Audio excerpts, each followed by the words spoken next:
Sanji says, growth issue in dwarf rootstocks. Boy, something that I've seen over and over again, and I've done it myself over and over again. In fact, the matter is I'm struggling with it right now, is dwarf rootstocks are wonderful. But sometimes we have a tendency, because let's face it, trees are very, very expensive. And so we have a tendency to, instead of planting those bud nines, you know, 1.5 feet apart or 2 feet apart, we might stretch that out to 3 feet, you know, or 3.5 feet. Way too far. Unrealistic amount of space for that tree to fill its space. And so you just struggle to get it to the top wire, and you struggle to fill your space, and so you struggle cost-wise. You have all this wasted acreage because you put too a dwarfing rootstock for the planting that you have. I shared that I have a system right now that is going into the 5th leaf, should be in full production.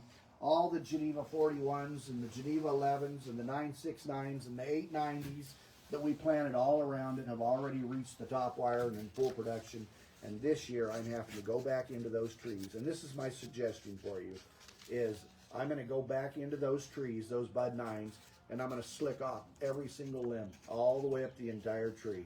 I've already done that. The next thing that I'm going to do is I'm going to look for a dominant sucker up above the graft union. And we found a lot of those. In some cases, on a slow tree like that with a dwarfing rootstock, it'll throw you a strong sucker. And so we've gone to the strong sucker and we've cut those trees off and we've started over again.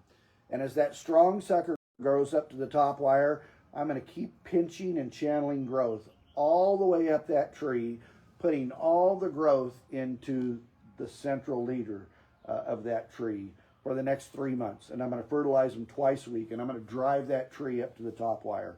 Once I get the tree up to the top wire, I know I can fill the space on the wire with the limbs. So I'm going through that right now.